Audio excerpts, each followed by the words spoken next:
Friends, आज मैं आपको हैप्पीएस्ट माइंड शेयर के बारे में बताऊंगा।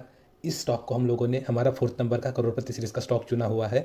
इस स्टॉक के एनालिसिस हम लोग 5 पॉइंट्स के बेसिस पे करेंगे, जिसमें हम लोग कंपनी का प्रोफाइल देखेंगे, उसके बाद fundamentals, financial parameters, share holding और इसका फ्यूचर ग्रोथ कैसे रह सकता है। तो इनके टैगलाइन में आप देखेंगे बॉर्न डिजिटल बॉर्न अजाइल लिखा हुआ है। तो बॉर्न डिजिटल का मीनिंग है कि ये कंपनी बनी ही डिजिटल सर्विसेज के लिए है, जो कि हमें आने वाले कुछ पॉइंट्स के बाद देखने को मिलेगा। और बॉर्न अजाइल मतलब ये लोग क्विकली अडॉप्ट करने के लिए तैयार है towards new changing the technology.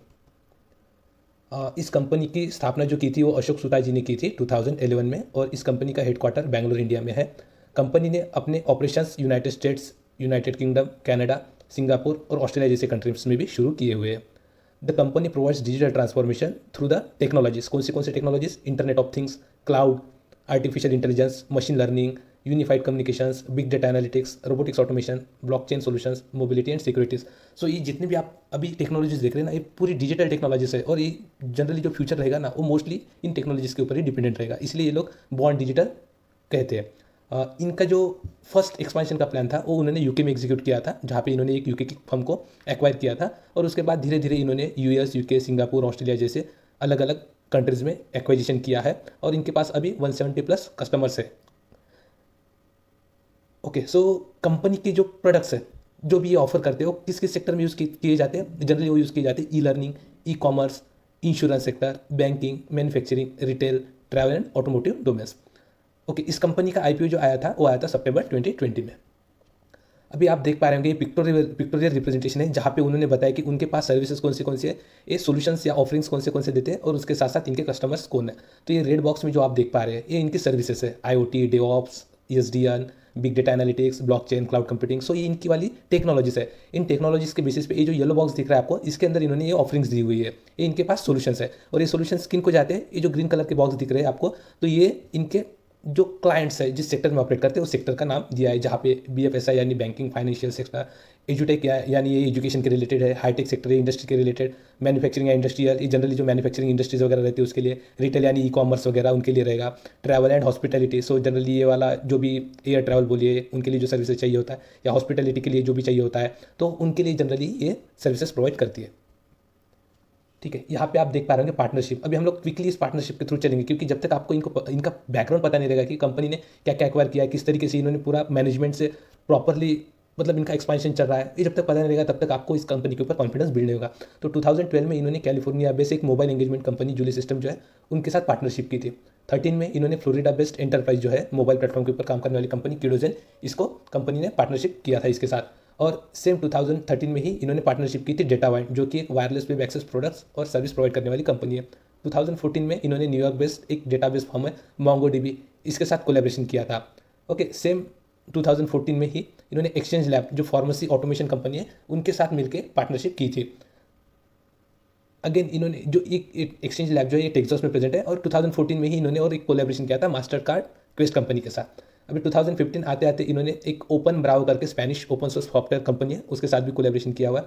2016 में इन्होंने इंडस्ट्रियल इंटरनेट कंसोर्टियम इसको ज्वाइन किया था। 2017 में इन्होंने कुपोला टेक्नोलॉजीज, जो कि एक IoT बेस्ड स्टार्टअप कंपनी थी, उसको एक्वायर किया था। और सेम जून 2017 में कंपनी ने एक और एक्विजिशन किया था, जो कि US बेस्ड कंपनी है डिजिटल ट्रांसफॉर्मेशन वाली, OSS क्यूब। तो आप देख सकते हैं ईयर बाय ईयर इस कंपनी ने जनरली एक्विजिशन बोलिए या पार्टनरशिप बोलिए ये की है, सो दैट इनके रिवेन्यूज़ में फ़र्क पड़े, यानी रिवेन्यू वगैरह में ग्रोथ आ जाए, और एक जायंट कंपनी के फॉर्म में कुछ सालों बाद बन के उभरे। और इस कंपनी को अच्छे अच्छे अवार्ड भी मिले हैं। अभी इस अवार्ड के थ्रू आप जा सकते हैं, मैं हर अवार्ड को एक्सप्लेन नहीं करूँगा। ओके, अभी हम कंपनी के फंडामेंटल्स देखते हैं। तो करंटली कंपनी का मार्केट कैपिटलाइजेशन है, सॉरी, यहाँ पे 12,624 करोड़ आएगा। ओके, यहाँ पे करेक्शन है। और स्टॉक का जो PE है वो 85.6 है, इंडस्ट्री का PE 27.8। तो इंडस्ट्री के PE से काफ़ी महंगे वैल्यूएशंस पे। क्यों? क्योंकि इसमें फ्यूचर ग्रोथ दिख रही है लोगों को, इसलिए इसको हायर प्राइस पे भी लेने के लिए रेडी है। तो जनरली ये कंपनी लोअर वैल्यूएशंस पे मिलना थोड़ा सा मुश्किल है। कंपनी का ROE देखिए आप, 83%। बहुत कम कंपनीज होती है जिनका ROE इतना अच्छा रहता है। ROCE भी देखिए 42.8%। सो ये जब ROE ROCE इतने अच्छे पैरामीटर अगर कंपनी मेंटेन करते हैं, तो ऑब्वियस है कि कंपनी का प्राइस टू अर्निंग रेशियो भी थोड़ा सा हायर साइड में रहेगा।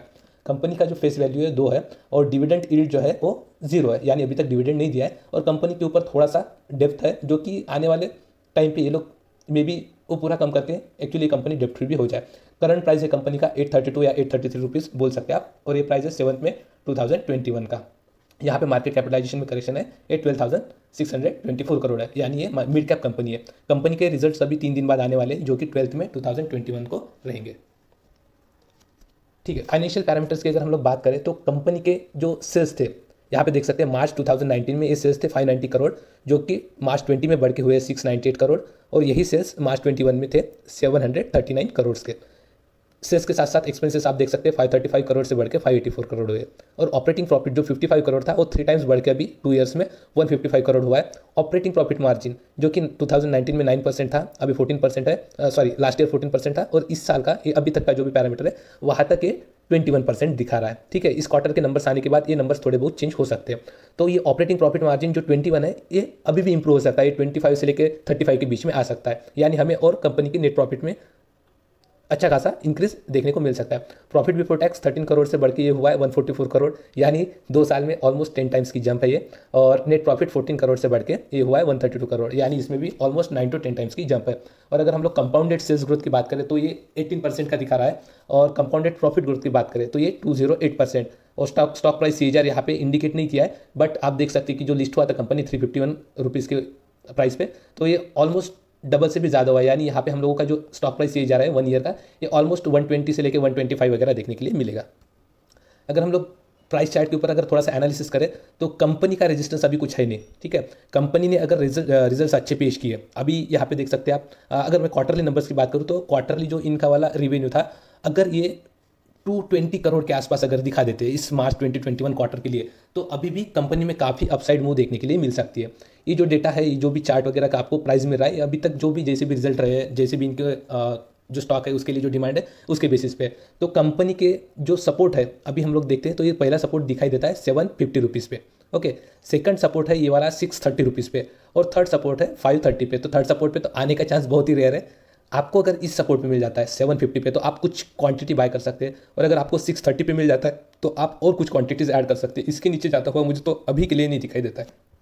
और इस कंपनी में जनरली जब भी आपको डिप वगैरह मिलेगा तो आप ले सकते हैं। इसका अगर आप पैटर्न देखेंगे तो कंपनी ऑलमोस्ट ये 6 to 7 मंथ्स के लिए कंसोलिडेशन फेज में था। जिन्होंने भी यहाँ पे बाय किया है उनको एटलीस्ट 120% का रिटर्न मिल रहा है। और यहाँ से जैसी कंपनी ने, यहाँ पे कंपनी के रिजल्ट आए थे, जब इसका प्राइस 359 था, यहाँ पे कंपनी का रिजल्ट आया था लास्ट क्वार्टर का, तो ये कंपनी बढ़ के सीधा 580 के आसपास चला गया था। वहाँ से फिर थोड़ा सा डाउन आके 520, 530 इस रेंज में, 560 इस रेंज में कंसोलिडेट किया। उसके बाद और दोबारा से जंप किया, उसके बाद ये चला गया था 680, 685 के आसपास, फिर दोबारा से थोड़ा सा डाउन हुआ है, फिर कंसोलिडेट किया कंपनी ने, और फिर दोबारा से जंप, फिर थोड़ा सा कंसोलिडेशन, फिर जंप। यानी ये काफ़ी डिमांड में है कंपनी। और अगर इस बार के अगर इनके रिवेन्यू, सेल्स, ऑपरेटिंग प्रॉफिट अगर अच्छे से आ जाते हैं तो कंपनी ये 1000 का लेवल भी इजीली क्रॉस कर लेगा।